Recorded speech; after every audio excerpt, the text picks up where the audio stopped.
бүгдтэй хамгийн хэлбэрээр хамар өндөрлөх аргаасаа хуваалцъя. Миний ашигладаг сүүдэр бол энэ сүүдэр байгаа Vitamin Palette-ийн 1 номер нь. Багс нь бол мэдээж жижиг ташуу багс байх болно. Тухнаас хөмснөөс хамарнаас илүү хүртэл энэ 3 хэсэг маань тэнцүү байвал тэгшинтэй харагдана гэж ойлгоод таны хамар нүүрэнд чи хэр уртай хэр богино гэдгээс хамаарат өндөрлөгөө маань хийгддэг. Хамгийн ихэнд би доороосоо шонтойлох шаардлагатай учраас доороосоо сүүдрээ тавиад өгнө.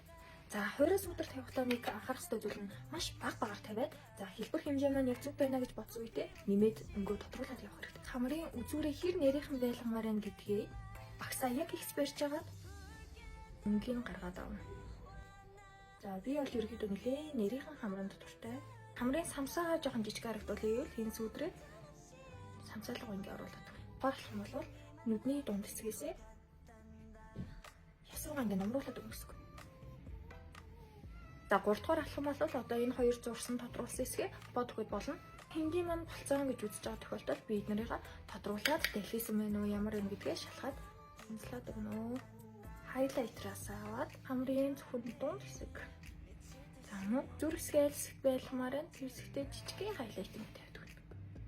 За миний ашигласан палет бол Vitamin-ийн 3-тай хацар өнгөлөгч хайлайтаар сүүдэр 3 багтсан ийм хэлбэр палет байгаа.